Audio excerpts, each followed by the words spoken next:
The lack of servanthood. Have you ever heard about the African proverb that says, if there is no enemy within, the enemy outside can do us no harm? I'm sure you've heard this African proverb more than 1,000 times. Yes, that proverb is an African proverb.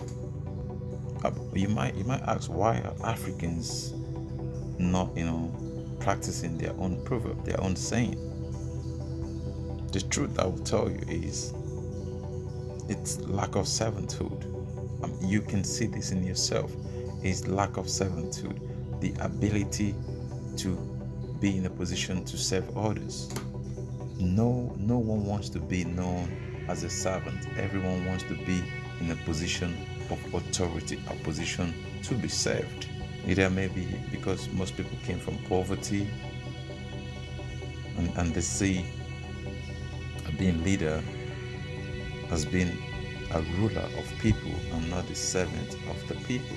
I think that's one of the problem, or one of the reasons we have the biggest problem in Africa is leaders see themselves as rulers and not as servant of the people. There is that saying that it says, if you are leading and no one is following you, you are simply taking a walk. You're just going for a walk, for a stroll. Our leaders must have people behind them who will do anything. That's what a leader is. A leader is not a person in position, a person of authority. A leader is the servant of the people. A leader is someone who wants to lift other people up so they can become the best of themselves. There's a quote by Calvin Coolidge. It says, "No one has ever been honored for what they receive, but for what they gave. No one has ever been celebrated for what they receive, always for what they give." Look into like Nobel Prize winners, your sports stars, everyone is celebrated for what they have given. Your movie stars, you are celebrated for what you give. But then people fail to understand that for you to be celebrated by the people, you have to give. They all just focus on what's in it for me. What do I get? And in Africa, that's the only place I see where rulers are honored for what they receive. In fact, they called honorables for what they receive. Ginormous salaries, fraud, corruption, and they are called honorables. Can you imagine calling someone honorables? There's the case currently going on for someone who smuggled 29 million naira out of the country, and it's called a honorable. Can you imagine that? The problem with Africa is we have no leaders who lead with tomorrow in mind. Those who empower followers to do big things tomorrow. Those who inspire people to become greater than they are today for the benefit of the next generation tomorrow. We have no such people. Legacy. We have no people who they don't focus on legacy. They say legacy comes from leaders who put people in position to do great things without them tomorrow, by raising people up, making them a leaders so they could lead the world, the country going forward when you are no more there. That is legacy. What's made of you after you've gone? But the thing is, legacy has never been an African leader's goal. Sure, of course, they could forcibly build or mount statues of themselves, put themselves on the cover of the currencies and all that. So, of course, they can forcibly do that while they're alive. They know their legacy dies with them. So they in for what's in this for me. They don't have any legacy. They know they have no legacy. So all they do is trying to rob the country dry, the continent dry before they die, because they know they have no legacy. They know the legacy dies with them, and most definitely it's a bad legacy. And they know because they haven't raised any leaders, the people coming behind them will do the same thing as them. That is why they plan with foreigners to exploit Africans, to exploit their people, to enrich their immediate families, for they know they have no legacy, or if they have any legacy, it is a bad one. Like they haven't got what's called the long view. The long view. No African leaders have the long view, or they haven't got a long view. I would read you a quote by Elton Trueblood. He wrote, "We have made at least a starting discovery. We have made a start. We've made a start in discovering the meaning of human life. We have made a start in discovering the meaning in human life. When we plant a shade tree under which we know full well we will never sit." So what does this mean? It means the best leaders invest in legacy that they would not enjoy, but the coming generation would enjoy. That's what it means by planting a shade tree.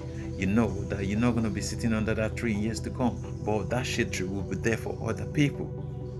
But African leaders lack this. They never would invest in any shade tree. In fact, they want to cut down all the shade tree and die with it.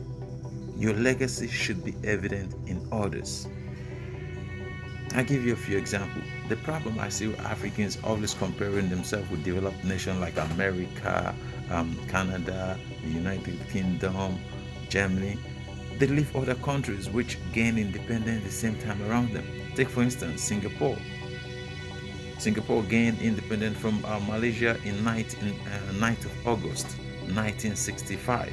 And you go and look at Singapore from 1965, they went from a dying nation with landlocked non-natural resources to a first nation by a single person, Lee Kuan Yew. That is what it means to have a legacy. Look at China. China in 1949, Mao proclamation of the People's Republic of China after the defeat of the Nationalist Party, when the Nationalist Party moved on to the island of Taiwan. The communists took over. Go and look at China from 1949 till today. And China suffered most of the things like Africans have suffered: looted, exploited by the world power. They went through all that, but they have refused to focus on their past. These are the countries we should be emulating, countries that gain independence. They gain independence the same time around us, but where are they today? Some of them are the first world. There are other countries like Malaysia, even countries like Vietnam. We all know the war in Vietnam, but go look at Vietnam today. And there's surplus countries like that. They focus on the future. They never let the past hold them back. These countries have managed to bounce back from exploitation from the world powers. Now they are sought after destinations for businesses, tourism, whatnot. They have taken the power, the control in their own hands. And this is what Africans lack: noble leaders. These countries have left their history behind. They've worked on the present for a better tomorrow for their people. Do you think like the world power haven't tried to exploit these people? Of course they have, but they know this is the benefit of a very few, so they have resisted.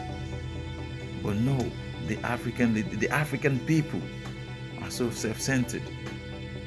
They are so self-centered. They will exploit. They will connive with anyone to exploit everyone around them. Why? For the immediate benefit of their own family.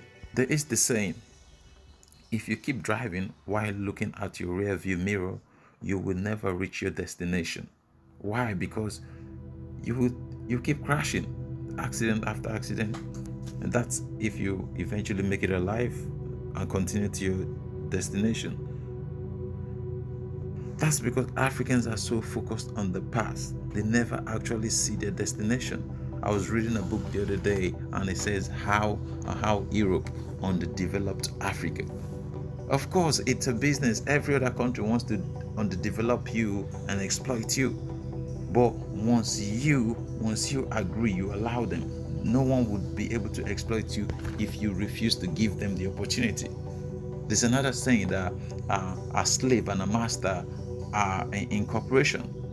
That a slave is exploited because he's been given, he gave up the authority, to be exploited. He's allowed the master to exploit them.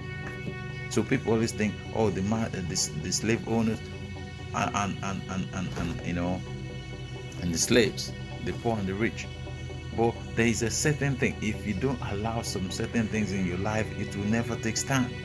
Just like if you don't allow negative people in your life, you never get into the discussion on any negativity. So when you give the opportunity for self-exploitation, self-enrichment, you take bribe, you sell your people out, and then Africa is where it is. And you say, what do I care? I'm okay. My families are okay. What do I care about the fellow Africans? Africans are exploited because of their personal greed, the eye effect. Their sole focus is on themselves, not the legacy, not the people, not anyone else but themselves and their immediate family. This is true. That's why it's so easy for foreign companies, foreign government, foreign authorities to bribe one official or ruler or leader, and that leader will give them access to the best mineral in that places, bring in some kind of militia, kill the people around, chase them off. Why? Because they are so focused on enriching themselves and not the people. They collide with other people to exploit their own people for their own self-enrichment. They always want to be the only tree in the forest. It's like, well, if I don't do it, the next person will do it. The thing I will tell you, I have seen it myself. Africans do not care for Africans. This is true. If you think I'm lying, you go to an international airport when you're about to travel. You would know Africans do not care for Africans. It is everyone for themselves. I don't know, maybe it's hunger, poverty, education. That mentality is there. Everyone for themselves. The survival of the fittest. The Africans are not trained for successions, which is what a leader should do. The lasting value. Succession is what a leader's lasting value is measured by. And no African government, politician, person, even the people who work in the civil servant, none of them care about this legacy. They just want to take, what can I get for myself? What can I get for my family today and now? Take an example of what happened during the SARS protest. Take an example of what happened during the COVID contribution of billions. They burned down the house. Take an example of what happened during the COVID with all the stashing of the welfare thing for the poor. This just shows you. We all focus on our leaders of foreign national exploiting Africans. What about the African exploiting the Africa? For there are far more Africans exploiting fellow Africans than there are foreigners exploiting Africans. For it is the Africans that has given any other person the chance, the opportunity, the freedom to come and exploit their people. If you don't believe in exploiting your fellow Africans, you would never allow foreigners to come and exploit your African brothers or sisters. For if you see other fellow Africans as your brothers and sisters, then you would never allow them to be exploited. How many times would you allow your children to be exploited by a foreigner, by an outsider?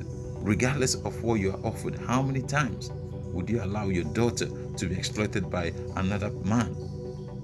But you could do this to other people's children. Why? They're not yours. Another problem is we Africans see each other as competition and not cooperation. We want to become the only tree in the forest, so we can voluntarily give shade to the people who we deem worthy. We can be praised, we can be hailed, my chairman, all sort of names.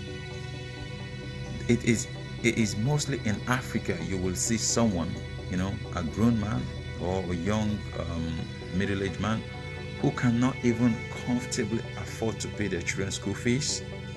They would be saving up to have some chieftaincy title. Why? African exploiting African. I have thousands of personal experience, and everyone does. You go to any local authority in the country, you will have to pay bribe to obtain what you are legally entitled to. You have to pay. If not, you would sit on the queue for months, and then they would deliberately make your life a living hell. You have to. They get into a position for to be served instead of becoming a servant of the people.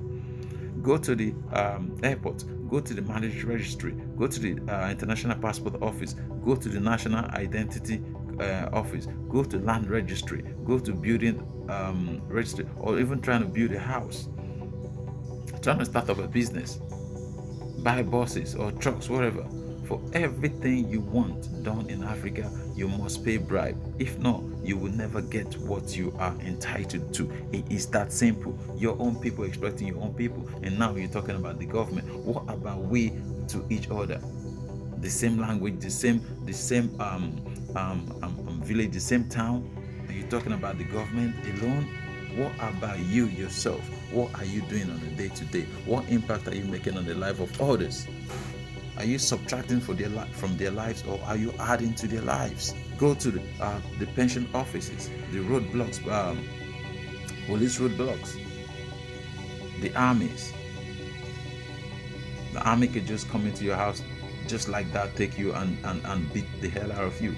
Nothing will happen. A police will stop you and lock you in jail for years. Nothing will happen. Is that how you look out for your fellow brother?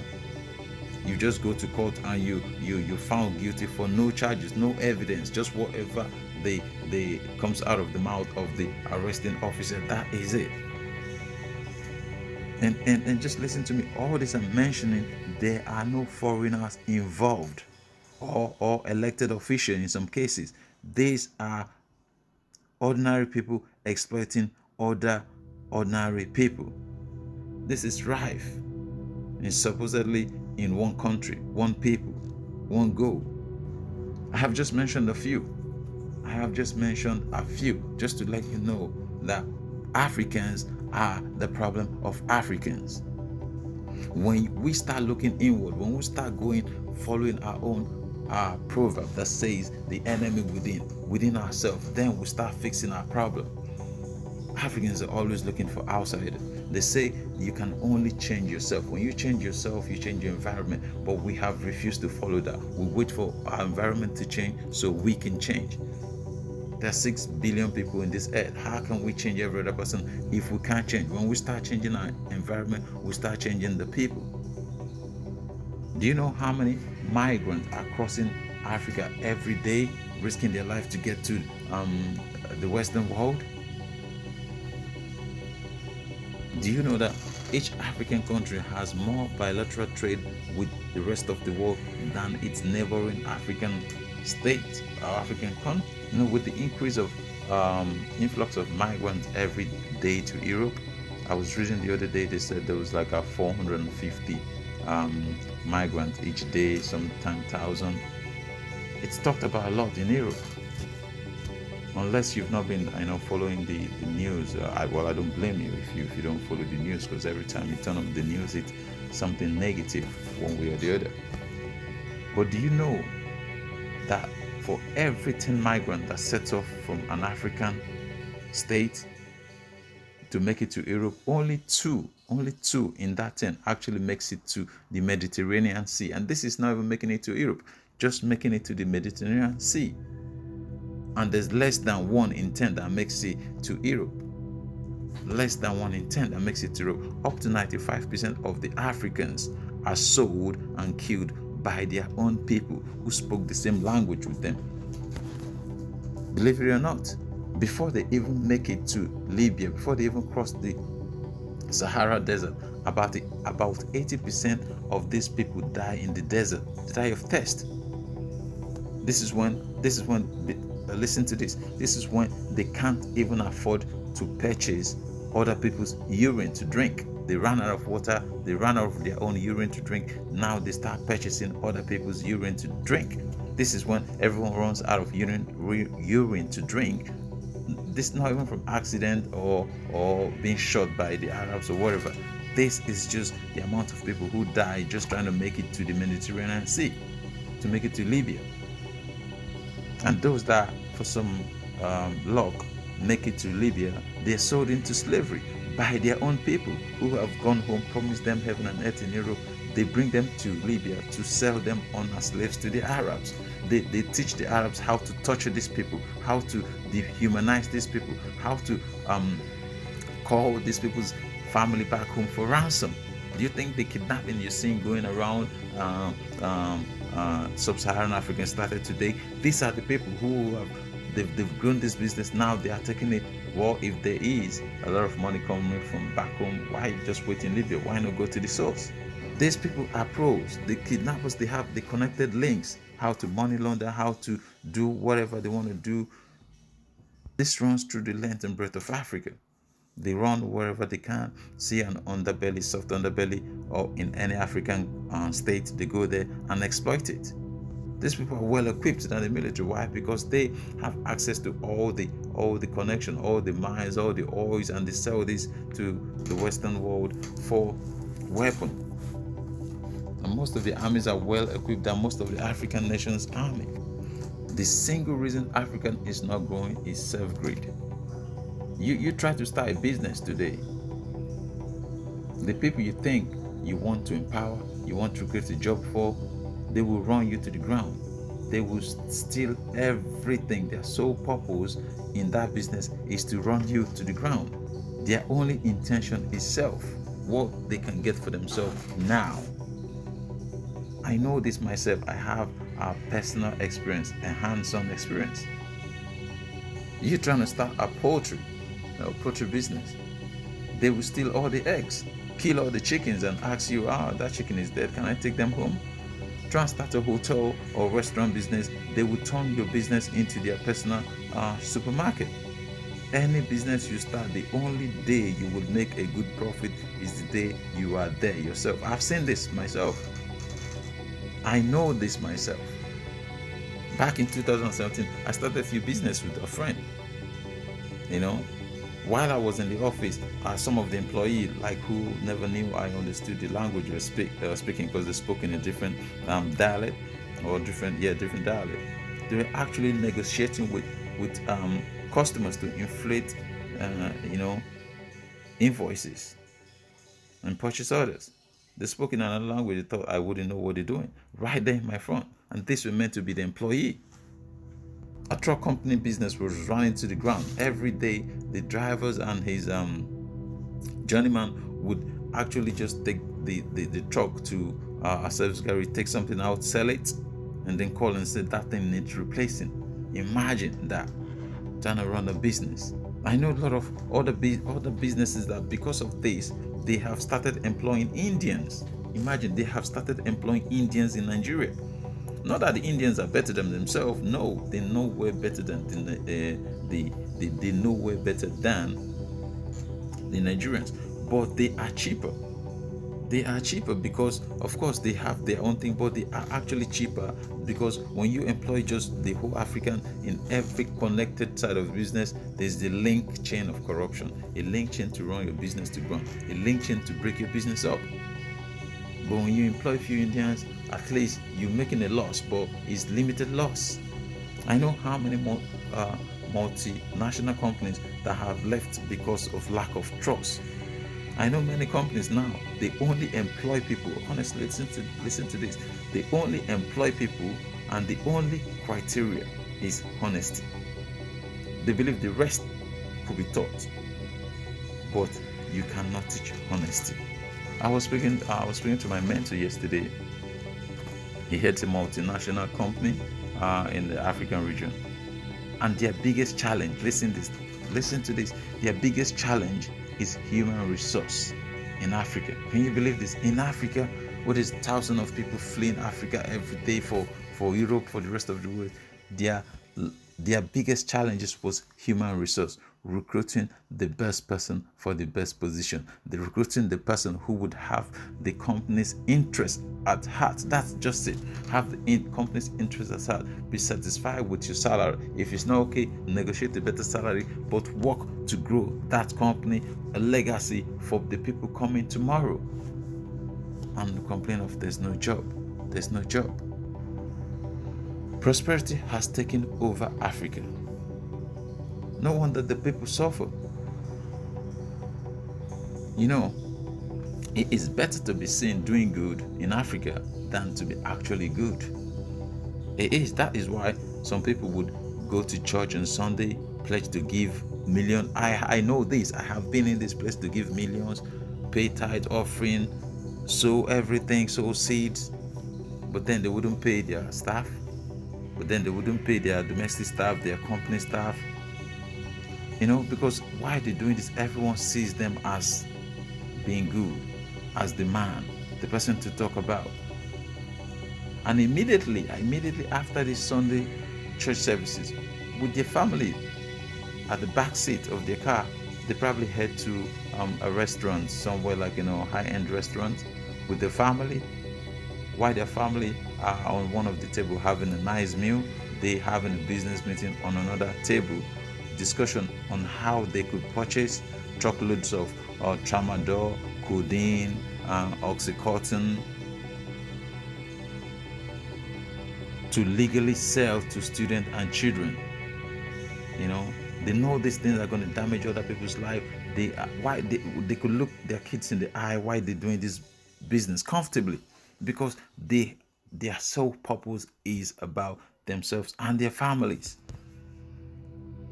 So it doesn't matter what happens to another person's family. It brings them money, and they could give that money to church, and they think they're buying God. This is why Africa is where it is. Everyone is self-centered. We have no noble person, no noble leaders, not even noble people. To talk about leaders, not even noble people. Everything, wherever we are today, everything rises and falls with us African. They say it's easier. It's very easy to talk right than to do right, than to show what is right. There's a law by John C. Maxwell. It's called the law of the picture. The law of the picture. John C. Maxwell wrote, the law of the picture. People do what they see. People do what they see. When leaders show the way with the right action, their people copy and succeed. Good leaders are always cautious that they are setting an example and others are going to be doing what they have seen them doing. Others are going to do what they do, for better or worse. And this is exactly what happens. African leaders have followed this law of the picture to the A. Bad leaders has led bad people. As children, they say children emulate what their parents do. So followers emulate what their masters do. Not what you say, but what you do. Followers are always watching. When a leader steals, their follower believes it's okay to steal. When a leader cuts corners, their followers thinks, of course, I'll cut corners, and they actually go further and do worse.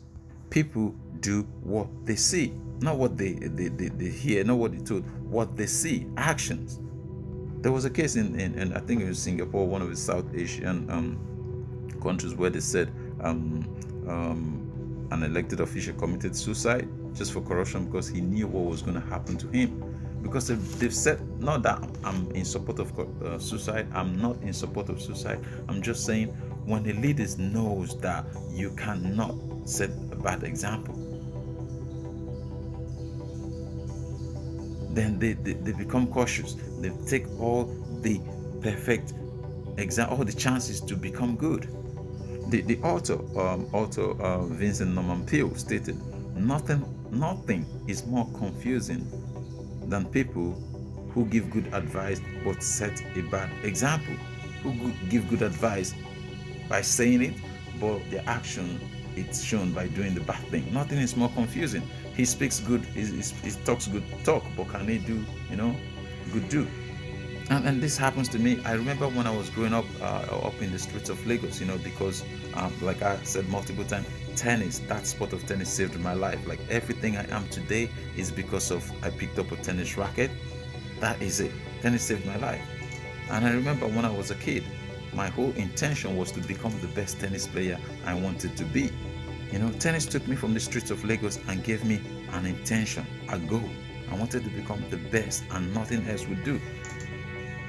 So when I was going for a run in the morning, and I encouraged some other kids like myself, because we came from the mainland, and though so there was very few good tennis players on the mainland. They were mostly on the island, so it was difficult for me to train. And if I wanted to train, I had to travel to the island. So I thought it would be nice to have some people who I could train maybe 2 or 3 times a week, and then go to the island once a week. So when I'm trying to go for a run, I encourage other kids who are like my age mate, or maybe a few years older than me, who all started tennis at the same time. I'm like, let's go for a run. Let's go and practice. When other kids are in my neighborhood are smoking drugs, doing weed, doing sniffing glue, all sort of things. I said, like, smoking weed, because these things are sold openly in my neighborhood where I grew up. These things are sold openly. I said, like, look, I mean, like, let's not get involved in all these drugs and smoking weed, because we are trying to become the best tennis player. So I keep saying this to this guy when I go for a run. But the horrible thing was, like, during when I have downtime, I go, even though I never smoked weed. I go and sit with all these drug dealers. When they're smoking weed, I sit with them. And when I come out from whatever joint, or whatever we've been sitting, like, I'm just smelling of weed. And then when I go back to try and say to these guys, please don't do drugs, they like look at me and say, are you crazy? You're come out smoking weed, smelling of weed. How can you tell us not to smoke drugs or do drugs when you constantly sitting with those drug dealers, and then you come out smoking, smelling of weed? But I keep trying to advise them, like, no, I don't smoke the weed. I just hang out with these guys because it's my downtime. But they never believed me. But after a while, I began to understand that, wow, I have to break off that association if I wanted these people to believe me. Because the thing was, like, I myself, I had a selective mind. I could select what I wanted to observe, and I could, discard the rest. But not everyone has a selective mind, especially if you're growing up poor from the ghetto. Not everyone has that selective mind. Most people have absorbing mind, and they absorb everything within their environment. They don't have that gatekeeper. But I had that gatekeeper, so I could select what I wanted. But not everyone had this. So I realized this was not good, and I stopped associating with those people. I stopped sitting with them. I stopped hanging out with them, and I stopped smelling of weed, because I was teaching people don't do this by saying it, but my actions was counterintuitive. So it's not about what you say, it's about what you do. That's why you see many African leaders, they connive with foreigners to subtract from the lives of their people for their own self-benefit. Many leaders in Africa are subtractors, not leaders. There are a few ways of knowing this. If you are a leader or subtractor. Many people mistake titles, for leadership in Africa. A leader is meant to serve the people and not to be served by the people. Now, you tell me in any organization in Africa where you see a leader that's being served by the people. It never happened. The leaders always, they come in late, they come in last, they leave early, they do no work, they practically just take their office as their own personal business. And you tell me, is that serving the people? Once a person attains a position in Africa, wow, they become the top person to be served. A leader is meant to enrich the people and not to be enriched by the people or enrich themselves. A leader should live simply by the laws of addition. What are you adding to people's life? Are you adding to people's life? Are you making them better? Are you lifting them up for tomorrow? By not subtracting. You're not meant to subtract from the people's life, put them in more difficulty, put them in more challenges, make them take everything that's meant to be for the people just for yourself. How can you run a country or a state where the minimum wage is less than $20 a month, even sometimes £15 a month, and you're on like $100,000 a month? Sometimes more than 200 to 300 times the average salary of your average citizen. Can you believe that? How is that leadership? How is that leadership? Because the problem in Africa comes from viewing or mistaking leadership for success. People always focus on success, getting all they can get for themselves, climbing the ladder as high as they can. What's in it for me? What's in this for me, my family, and myself, or with my immediate cronies, the muscles who are going to protect me? But if we can take a step back and try and learn from good leaders, we see that leadership is not how far we advance ourselves, but how far we advance others by serving others and adding value to their lives. That is leadership, legacy, additions. There's one thing you should know.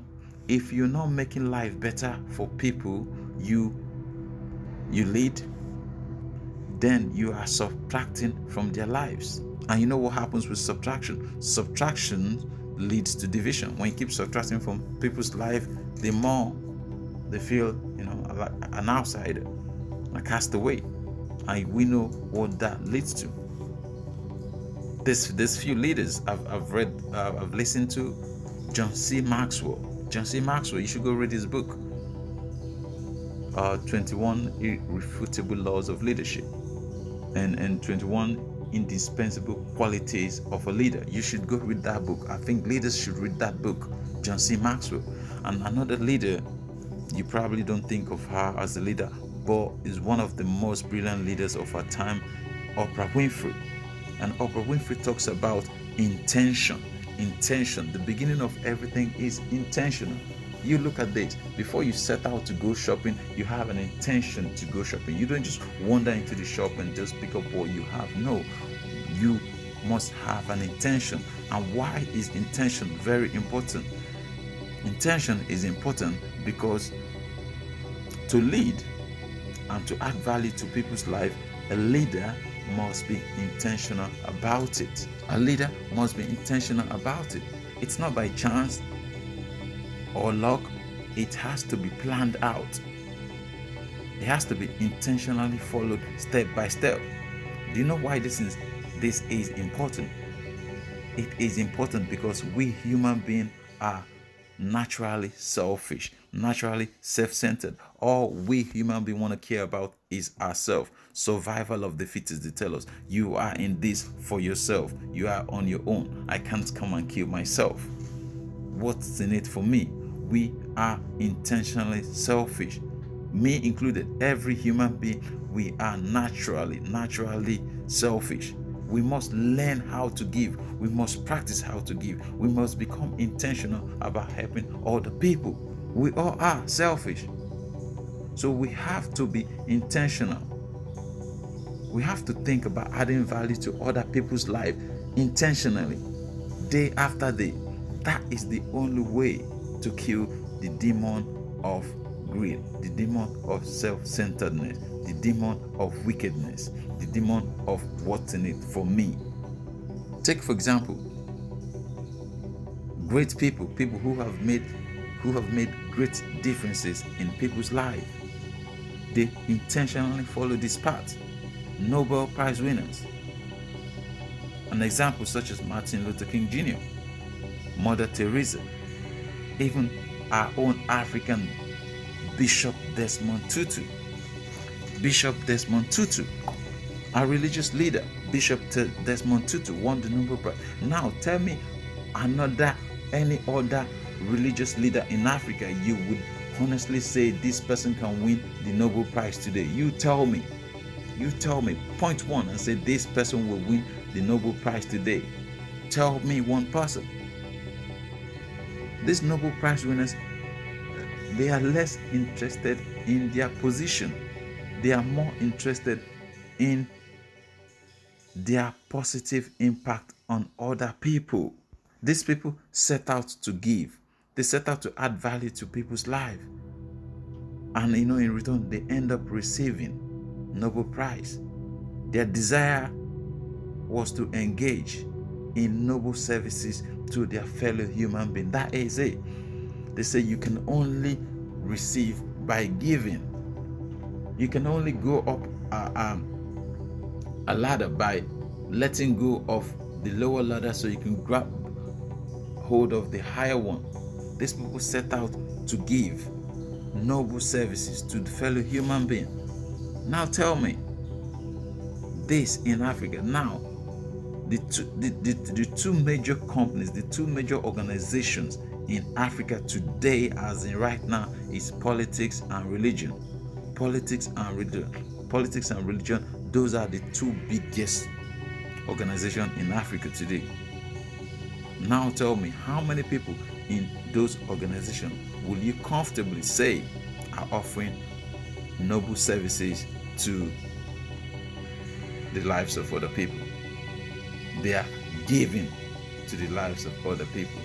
Not from what they say, not from what they preach, not from what they write, but from what they do, from their action. Tell me, just pick a handful. There's a quote by Daryl Hartley Leonard. You might not know who Daryl Hartley Leonard. He is the chairman of the board of Hyatt Hotels Corporation.